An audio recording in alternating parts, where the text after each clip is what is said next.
Bueno, muy buenos días o muy buenas tardes, dependiendo del momento que estén viendo este nuevo video. Lo que vamos a hacer con este primer video es comenzar con el último tema de la volumetría ácido-base, que es lo correspondiente a la resolución de lo que se denominan mezclas compatibles y mezclas incompatibles. Y en particular vamos a ver uno de los casos de mezclas incompatibles, que es el referido a la determinación de la alcalinidad de las aguas. La alcalinidad de las aguas, como quizás muchos de ustedes saben, es una característica, es un parámetro, es un índice que se utiliza mucho en la tecnología de aguas. De hecho, si alguno de ustedes consume agua mineral, seguramente habrán visto, y si no, los invito a que lo vean, que en las etiquetas está como dato del agua mineral la alcalinidad. ¿Cómo se determina la alcalinidad habitualmente? Bueno, es a través de una volumetría ácido-base en una resolución de mezclas compatibles o incompatibles. La modalidad de video que vamos a utilizar, creo que ya lo saben por los videos anteriores. Se ha intentado subir los videos al aula virtual, no se ha podido por el tamaño. Hemos intentado o he intentado hacer videos más cortos, pero la verdad es que como los videos dependen de la cantidad de oralidad que haya, del tipo de imágenes, etcétera, fue muy difícil trabajar con pequeños videos que puedan entrar a ser subidos en el aula virtual.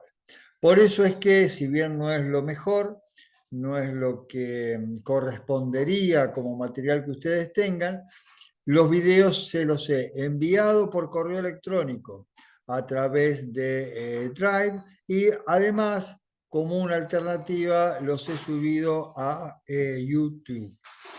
Los temas que ya hemos visto es, por un lado, un complemento de la clase del martes pasado. Por el otro lado, vimos el video correspondiente al tema cuarto de volumetría ácido-base, que es el estudio de las curvas de titulación. Y hoy entramos con el último tema de volumetría ácido-base, como ya dije, que es lo de mezclas compatibles, mezclas incompatibles, y una aplicación de esto, que es la determinación de la alcalinidad de las aguas. Este tema que ahora vamos a comenzar a ver es de singular importancia porque es muy difícil, no digo que sea imposible, pero es muy difícil que se atraviese un examen final sin un examen de mezclas compatibles o incompatibles de volumetría ácido-base. Es uno de los temas que, al menos con la estructura anterior, recordemos que estamos en una nueva química analítica, pero teniendo en cuenta las químicas analíticas anteriores, era un tema que se repetía habitualmente en los exámenes finales. Este tema que ahora vamos a comenzar a ver. Para hacerlo esto, vamos a empezar a compartir pantalla. Recuerden ustedes que, más allá de este video, pueden llevar para el próximo encuentro que tengamos todas las dudas que tengan, pero con estos videos los temas se consideran dados, es decir, lo que se dio como complemento de patrones primarios, patrones secundarios, como complemento de la clase del martes pasado. Todos los videos o el video finalmente que se hizo del estudio de las curvas de titulación ácido-base, como este tema, lo que se llegue a dar por video, se consideran ya temas dados. Tengan esto en cuenta para verlos concienzudamente, sacar los apuntes que ustedes crean necesarios y llevar a los encuentros, si no alternativamente a través del correo electrónico, todas las dudas que ustedes tengan. Vamos entonces sí a empezar a compartir pantalla.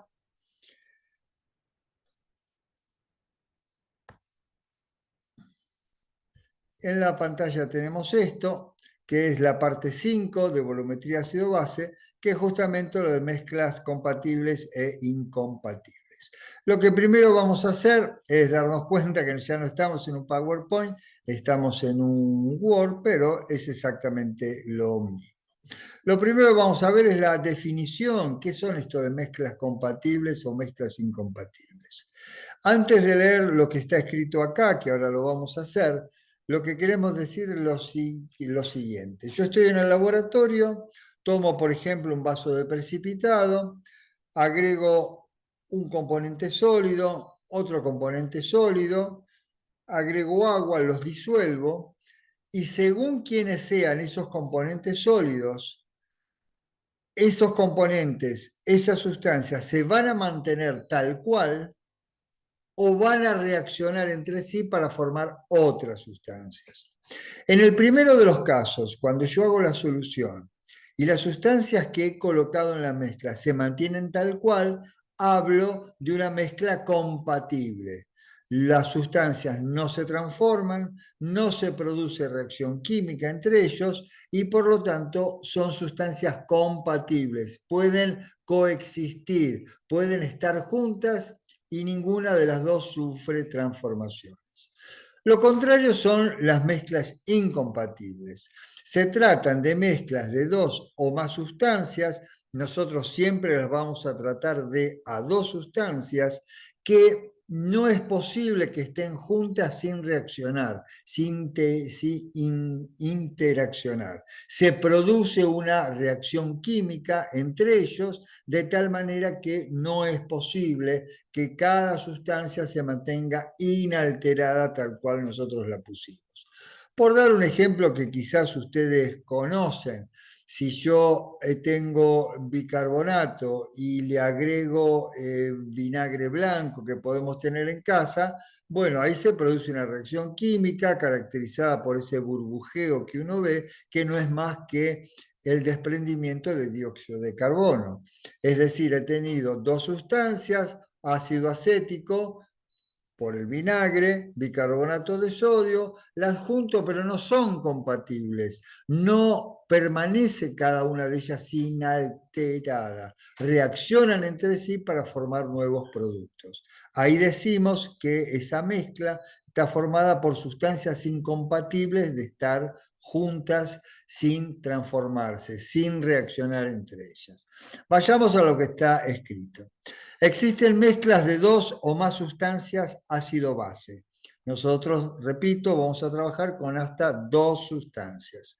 En algunos casos, al realizar la mezcla, no se producen reacciones ácido-base. Son mezclas compatibles. La titulación se analiza normalmente, es decir, las dos sustancias que he mezclado quedan juntas y no hay ningún tipo de inconveniente. Pero en otros casos, los componentes de la mezcla sufren reacciones ácido-base entre ellas, lo que cambia la composición solamente basada en la mezcla realizada. Estas son las mezclas incompatibles. Dicho con otras palabras, está diciendo lo mismo que estamos diciendo nosotros antes. Una de las cosas muy importantes es que debemos nosotros reconocer cuándo la mezcla es compatible y cuándo la mezcla es incompatible. Para eso hay algunas formas muy sencillas que a continuación vamos a ver.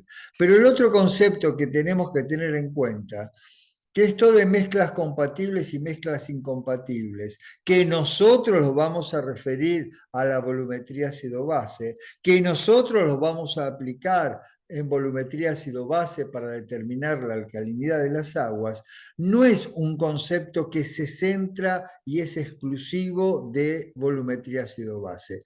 Otras reacciones, otro tipo de reacciones, otro tipo de volumetrías también tienen mezclas compatibles o incompatibles. Por ejemplo, si yo tengo una chapita de zinc y le agrego ácido clorhídrico concentrado, no puedo pretender que no ocurra nada. Naturalmente, lo que va a pasar es que el zinc se va a oxidar y el hidrógeno se va a reducir formando justamente gas hidrógeno. Entonces voy a ver unas pequeñas burbujitas que se desprenden del metal. ¿Por qué? Porque son incompatibles el ácido clorhídrico y la chapita de zinc, pero esto no es una reacción ácido-base, es una reacción de reducción-oxidación. Entonces, teniendo en claro esto, avancemos con el ejemplo que se muestra. Dice, si mezclo 2 moles de fosfato diácido y 3 moles de fosfato monoácido, no hay reacción ácido-base. Ambas especies están incluidas en la misma constante del ácido, en este caso será la segunda del ácido fosfórico. Y esto es lo que nos va a servir a nosotros para saber si una mezcla es compatible o no es compatible. Si las dos sustancias que estamos mezclando forman parte de la ecuación química de una misma constante de equilibrio, en este caso Ka, la mezcla es compatible.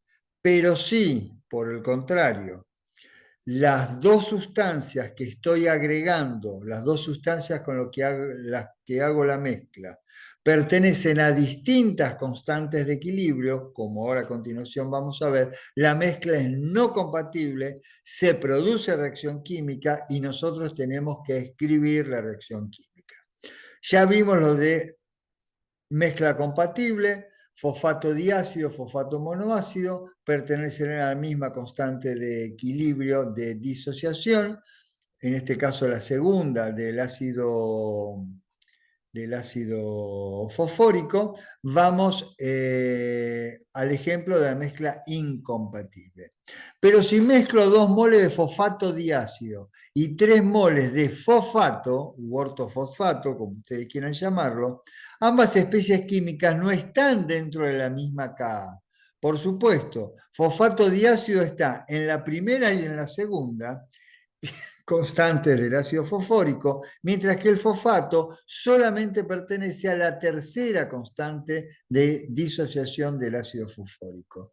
Como estas dos sustancias no pertenecen, no están en la misma ecuación de una sola constante de equilibrio, sino que están en distintas constantes de equilibrio del ácido fosfórico. Repito, fosfato diácido pertenece a la primera y segunda constante, en la primera está como producto, en la segunda está como reactivo, mientras que el fosfato es el producto de la tercera constante de disociación del ácido fosfórico. Por lo tanto, entonces, está aquí mal escrito, obviamente va a haber que corregirlo. Entonces, ambas sustancias, fosfato diácido y fosfato, forman una mezcla incompatible, van a tener una reacción ácido-base. Entonces, fosfato diácido y fosfato, que es la mezcla incompatible, dijimos que sufre una reacción. ¿Qué es lo que va a producirse? Como el fosfato diácido es ácido frente al fosfato, le va a ceder un ion hidrógeno al fosfato, formando fosfato monoácido. Pero el fosfato diácido que da un ion hidrógeno se queda con un solo hidrógeno, por lo tanto también va a formar fosfato monoácido. Entonces, de los 2 moles que tengo de fosfato diácido, un mol le da un hidrógeno a un mol de fosfato. Otro mol le da un hidrógeno a otro mol de fosfato. Entonces, estos 2 moles de fosfato diácido pasaron a fosfato monoácido, porque cada mol perdió un hidrógeno, me quedaron 2 moles de fosfato monoácido, y 2 de estos 3 moles de fosfato tomaron un hidrógeno, también pasaron a fosfato monoácido. 2 fosfato monoácido de aquí, 2 moles de fosfato monoácido aquí, 4 moles de fosfato monoácido. Y hay un mol de fosfato que no pudo recibir el ion hidrógeno para pasar a fosfato monoácido porque se acabaron los fosfatos diácidos. Por lo tanto, lo que va a pasar es que va a sobrar un mol. Entonces yo mezclo 2 moles de fosfato diácido, 3 moles de fosfato, pero se produce la reacción, no me queda nada de fosfato diácido, me queda un mol de fosfato y me quedan 4 moles de fosfato monoácido. Entonces, la mezcla atitular no es la mezcla que yo tenía de 2 moles de fosfato diácido y 3 moles de fosfato. Lo que voy a titular, porque la mezcla era incompatible, porque se produjo la transformación de las dos sustancias que yo mezclé, va a ser 1 mol de fosfato y 4 moles de fosfato monoácido. Esta mezcla se puede titular con ácido clorhídrico. ¿Por qué no tiene sentido? Más que no se puede, no tiene sentido titularla con hidróxido de sodio. Y porque el fosfato con hidróxido de sodio no reacciona. El fosfato, como si yo titulo con hidróxido de sodio, ¿qué titulo? Los ácidos. El fosfato u ortofosfato, repito, como ustedes quieran llamarlo, no tiene forma de actuar como ácido. Por lo tanto, si yo titulo con hidróxido de sodio, no voy a titular el ortofosfato. Por lo tanto, más que no se puede, no tiene sentido titular con hidróxido de sodio porque este fosfato, este mol, no se va a titular. Entonces titulo ácido clorhídrico. ¿Qué es lo que primero voy a titular? Bueno, voy a titular la base. ¿Con qué base empiezo? Empiezo con la base más fuerte. Siempre se titula primero lo más fuerte. La base más fuerte entre fosfato y fosfato monoácido es el fosfato. Entonces, primero voy a titular fosfato, que lo voy a pasar a fosfato monoácido. Este fosfato monoácido se va a juntar con estos 4 moles de fosfato monoácido, voy a tener en total 5 moles de fosfato monoácido. Entonces, se usarán V0 mililitros para pasar todo el fosfato monoácido, 5 veces el volumen para pasar todo a fosfato diácido y nuevamente 5 volúmenes para pasar todo a ácido fosfórico.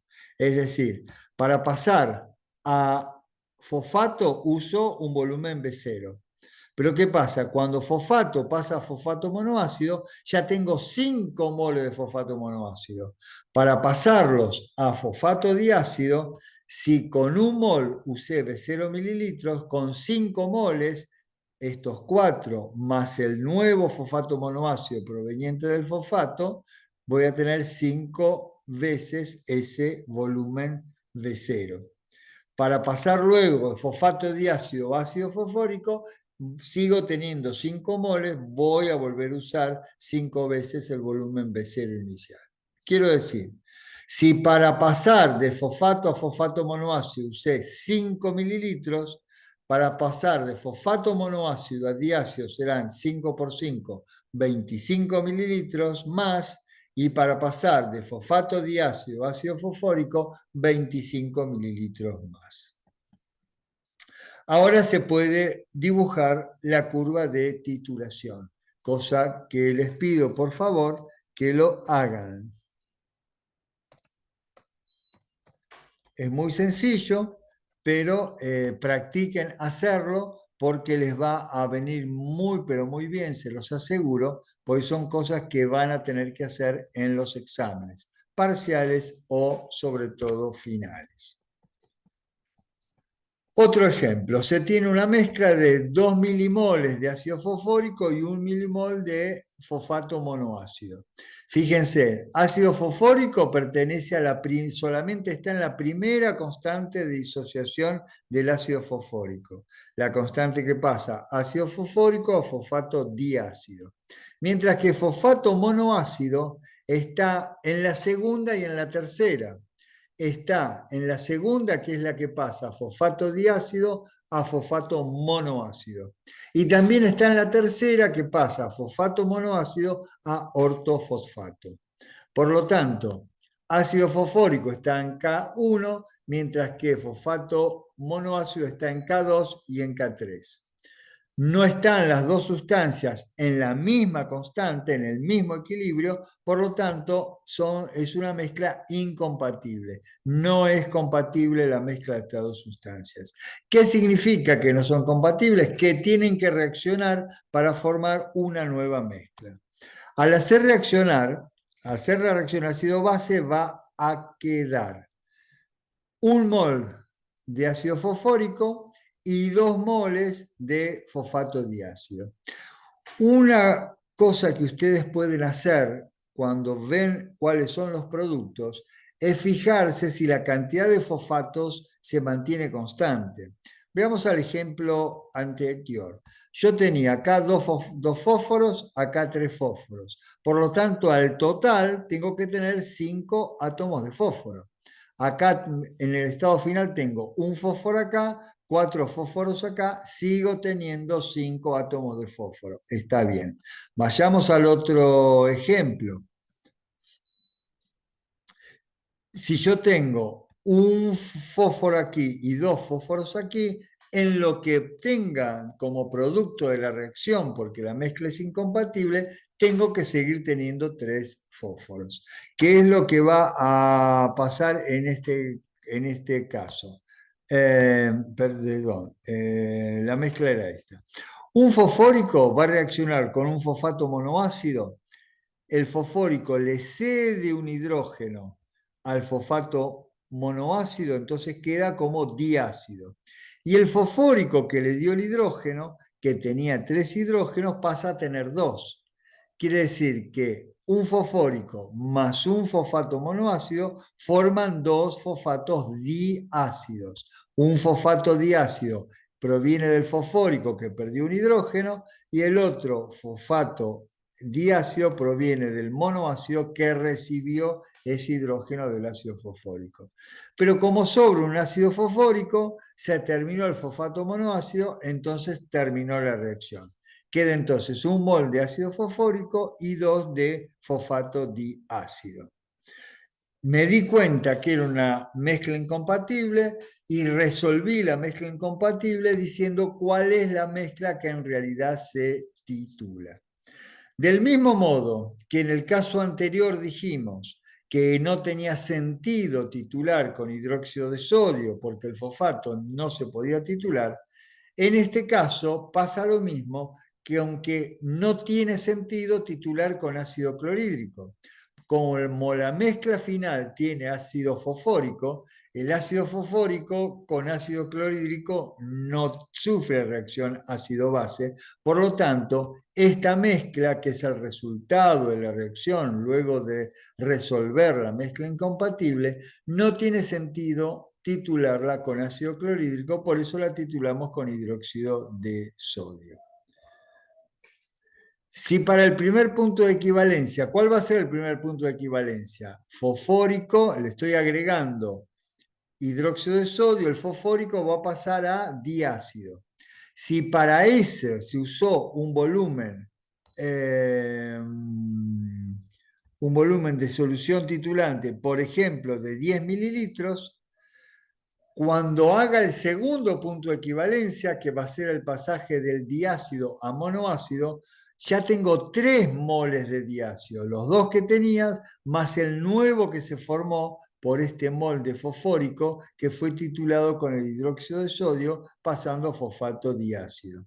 Por lo tanto, para el segundo punto de equivalencia, tengo que agregar 3 mililitros más. Perdón, 30 mililitros más, 3 veces más. ¿Por qué? Porque inicialmente tenía 1 milimol solamente de fósforo, pero para el segundo punto de equivalencia tengo estos 2 más el que se formó el fosfórico 3 veces más, por lo tanto 30 mililitros. Cuando estos 3 milimoles lleguen a fosfato monoácido, sigo titulando para el tercer punto de equivalencia, que es pasar fosfato monoácido a fosfato. Tengo 3 milimoles, por lo tanto seguiré utilizando 30 mililitros más. Esto es fundamental para los exámenes, parcial y final. Si ustedes saben resolver, se entendió bien cómo hemos resuelto esto, cómo hemos llegado que si aquí son 10 mililitros, acá es 30, los 10 mililitros fue un capricho, pude haber puesto 1 mililitro, 500 mililitros. Lo importante es que si este es un volumen determinado para el primer punto de equivalencia, acá tengo 3 veces más y acá tengo 3 veces más. Algo similar a lo que pasaba en el ejemplo anterior, que si para el primer punto de equivalencia era B0, para los otros eran 5 veces B0 y para el tercero también 5 veces B0. Bien.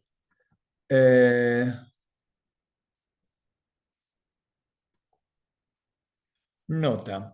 Para saber si un punto de equivalencia se ve o no como punto final, el Ka, si es un ácido, o su Kb, si es una base, debe ser mayor a 10 a la menos 8. Para eso sirven los datos que tenemos acá, que son justamente los de fosfórico. Acá están las Ka, valores aproximados. Yo he puesto acá valores aproximados, los valores justos los pueden ustedes buscar en la tabla, de fosfórico a fosfato diácido, dice a la menos 3, y así sucesivamente. Titulando ácido, este punto de equivalencia no se vería porque su constante es menor que 10 a la menos 8. Y si titulamos fosfato en vez de titular ácido fosfórico, la titulación aquí se haría usando ácido clorhídrico como solución titulante, este se vería y este tampoco se vería, dado que tiene un valor menor a 10 a la menos 8. Esta cuestión, que cuando las constantes de equilibrio de disociación son menores a 10 a la menos 8, el punto de equivalencia existe, pero no se ve como punto final. Está el punto de equivalencia, porque es un cálculo teórico, pero no está el punto final, que es un dato experimental. Se ve bien en los videos correspondientes al estudio de las curvas de titulación. Acá hay dos ejercicios que son muy repetitivos. Este es el tercer lugar donde están estos dos ejercicios.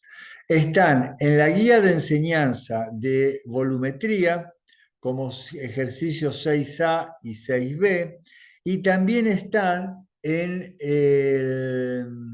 el material de PowerPoint correspondiente justamente a curvas de titulación. Lo tienen en 3 lados, son sacados de exámenes finales, por eso insisto para que se los crucen varias veces y los hagan. En la guía de enseñanza, que ya está subida al aula virtual, están las respuestas de estos dos ejercicios, que repito, están como ejercicio 6A y ejercicio 6B de la guía de enseñanza 2, la correspondiente a la volumetría ácido-base. Por lo tanto, no los vamos a ver aquí. Empezamos con lo que es alcalinidad del agua. La alcalinidad de las aguas es una determinación típica en la industria y en los laboratorios. Para su determinación se aplican los conceptos de mezclas compatibles y mezclas incompatibles, como ya hemos visto. El método que se utiliza es el de Barder. En realidad hay varios métodos para determinar la alcalinidad. El más utilizado por su simplicidad, por su exactitud y por su precisión, que ya sabemos son conceptos muy distintos, por su exactitud y su precisión, o sea, aplico el método y si lo hago bien, su valor es muy, muy cercano al valor real, es muy exacto, y por su precisión, si repito varias veces la determinación, siempre me da más o menos lo mismo, o sea, la dispersión de los datos es muy pequeña. Recuerden que exactitud está representada por X medio, mientras que la dispersión o la precisión, que me da la variabilidad de los n aplicados que yo haga, está dado por la desviación estándar, la varianza o mejor todavía por el coeficiente de variación. Lo que corresponde entonces es ver el método de Barder. Este método se utiliza para la valoración de diferentes mezclas alcalinas utilizando el ácido clorhídrico como solución titulante. Es decir, la solución titulante va la que está en la bureta, la que es patrón, la solución de la cual sé perfectamente su concentración, es el ácido clorhídrico. Para determinar la concentración del ácido clorhídrico voy a poder usar, por ejemplo, un patrón primario que sea una base. Para el ácido clorhídrico tengo que usar un patrón primario que sea una base. Recuerden las bases que pueden utilizarse como patrón primario. Tenemos el carbonato de sodio, tenemos el bórax, tenemos el tris, etcétera. Son cosas que debemos recordar. Otra posibilidad es usar como patrón primario el biftalato de potasio. Una solución del patrón primario biftalato de potasio me permite determinar la concentración de un patrón secundario como es el hidróxido de sodio, y con esa solución patrón secundario de hidróxido de sodio determino la concentración de un subpatrón secundario que sería el ácido clorhídrico. O sea que para poder usar el ácido clorhídrico en el método de Barder como patrón, como solución titulante, debo obviamente conocer muy bien su concentración y tengo dos formas. Con biftalato determino la concentración de hidróxido de sodio y con hidróxido de sodio determino la concentración de ácido clorhídrico, o uso directamente un patrón primario que sea base, alguno de los que nosotros ya hemos visto en clase y que en este momento acabamos de repetir. Las especies oxidrilo, carbonato y bicarbonato son las que confieren alcalinidad al agua mineral, a la cal, a la soda cáustica. Es decir, ¿qué dice esta frase?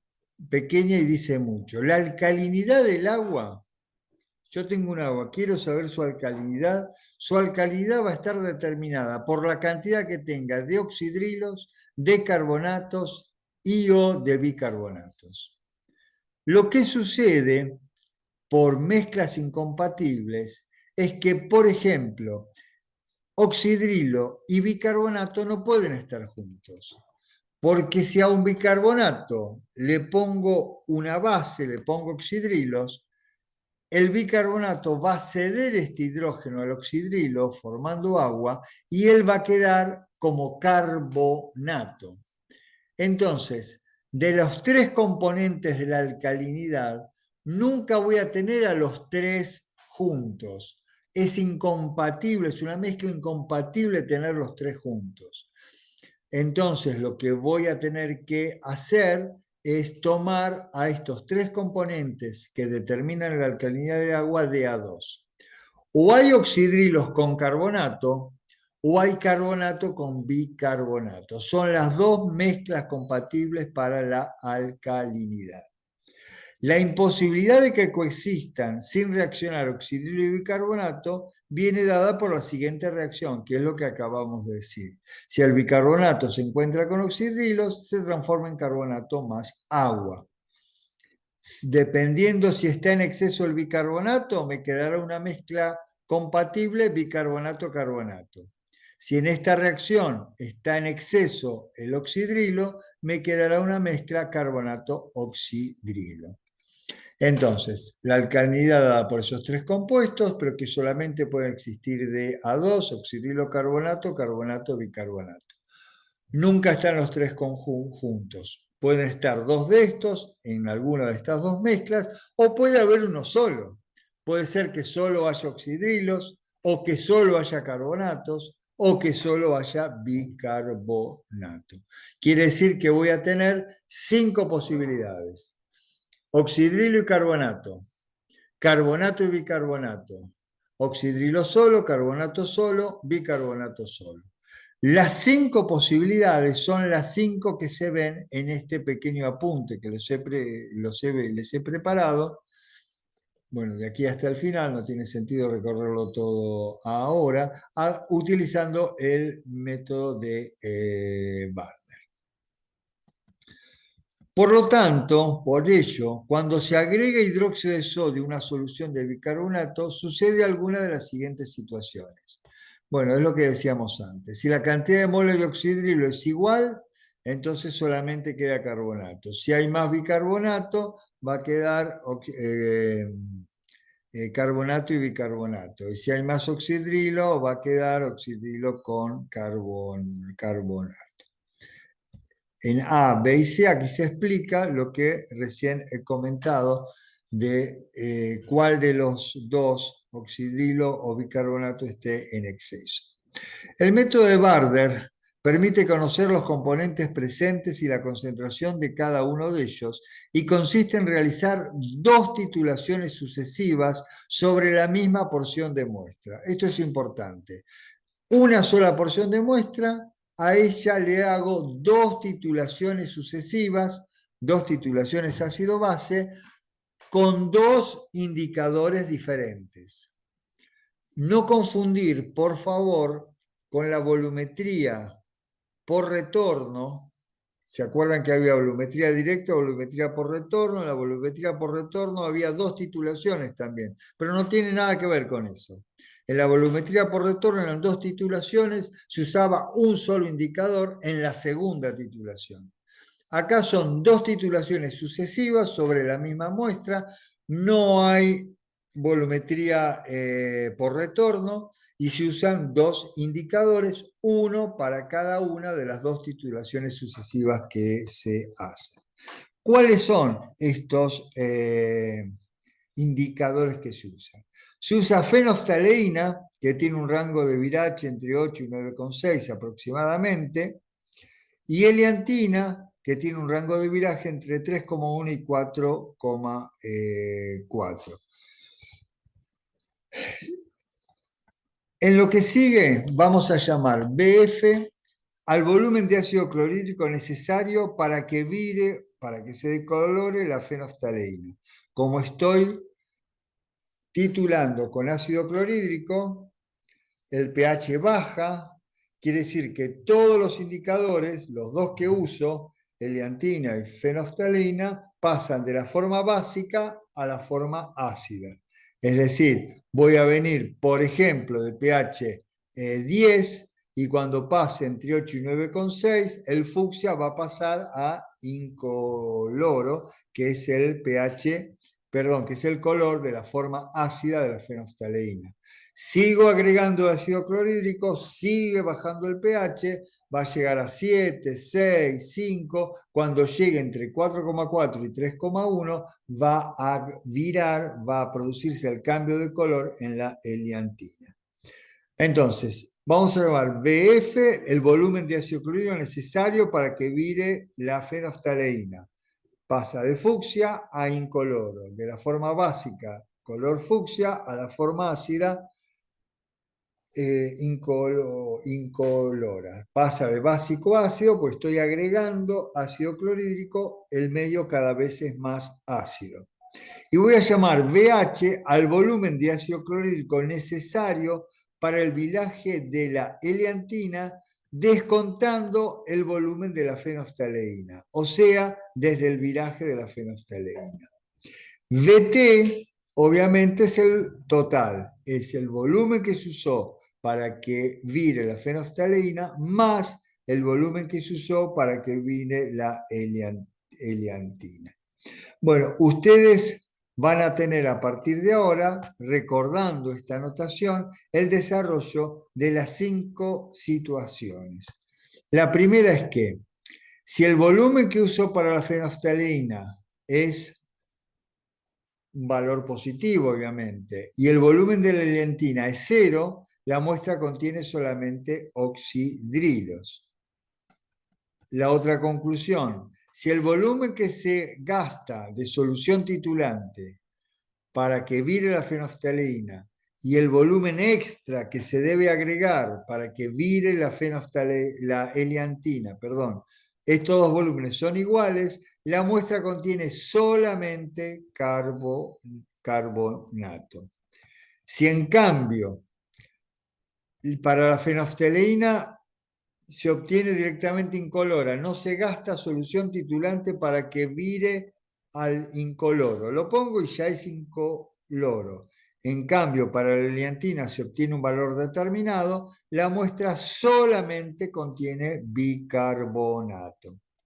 Y los dos casos de mezclas, cuando el volumen que se usa para que vire la fenolftaleína es mayor que el volumen que se utiliza de solución titulante para que vire la eliantina, la muestra contiene carbonato y oxidrilo. Y por último, si el volumen que se utiliza para que vire la eliantina es mayor que el volumen utilizado para que cambie de color la fenolftaleína, la muestra contiene carbonato y bicarbonato. Con estas con estos 5 rectángulos, ustedes tienen el resumen del método de Harder. Es lo que tienen que saber sí o sí para poder determinar la situación en un ejercicio determinado. No ahora, próximamente vamos a resolver por qué son estas cuestiones de que un volumen, si es cero, si uno es mayor que el otro, es una mezcla u otra mezcla. El método de Barder lo que me permite es, de los 5 tipos de alcalinidades que hemos visto, oxidrilo solo, carbonato solo, bicarbonato solo, oxidrilo y carbonato, o carbonato y bicarbonato, de los 5 tipos de alcalinidades en aguas que puedo tener, me permite saber en qué situación estoy y qué es lo que hemos visto hasta recién, y lo que nos falta es cómo uso ese método para poder determinar definitivamente la alcalinidad del agua. Pero eso será tema entre las clases que van a tener con Agustina y lo que nosotros vamos a ver próximamente. Terminamos entonces por ahora esta primera parte del tema 5 de volumetría ácido-base, que es el método de Barder.